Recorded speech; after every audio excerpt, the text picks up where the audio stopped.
রাস্তার ধারে এত সুন্দর কাগজ ফুল গাছ দেখে আমার মামা আমার জন্য এই ডালটা ভেঙে এনেছিল। এই কাগজ ফুলগুলোর ফুলের কালারটা অনেকই সুন্দর, খুব পছন্দ হয়েছে আমার।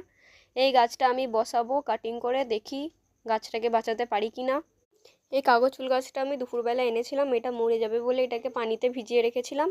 ডালটা অনেক বড় ছিল তাই আমি কেটে ছোট করেছি, আর এর অনেক যেই ব্রাঞ্চগুলো ছিল সেই ব্রাঞ্চগুলোকে কেটে কেটে ছোট করে পিস করেছি। সব পিসগুলোকে আমি বসাবো।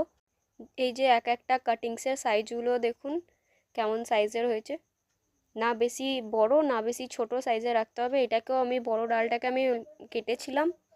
এই যে দেখুন এর ওপরগুলো নিচেগুলো একটুখানি ছিদ্রানো ছিদ্রানো হয়ে গেছিলো ডালগুলো, এগুলোকেও আমি কাটারি দিয়ে কেটে শেপ করেছিলাম।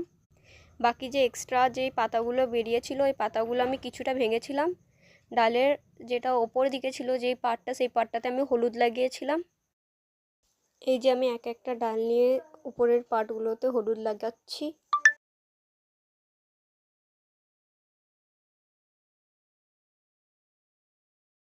বড় ডালটাতেও আমি হলুদ লাগিয়ে দিচ্ছি।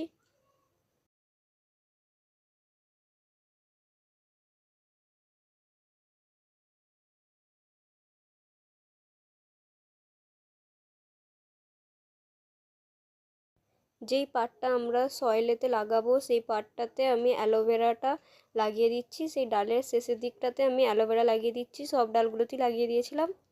এরপরে ভালো করে মাটি খুঁড়ে জল ঢেলে এই মোটা ডালটাকে এইখানেই বসাবো। মাটি দিয়ে ভালো করে ঢাকা দিয়ে দিচ্ছি।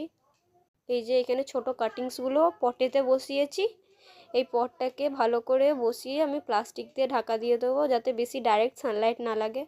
এর রেজাল্টটা আমরা 1 মান্থ পরেই দেখতে পাবো।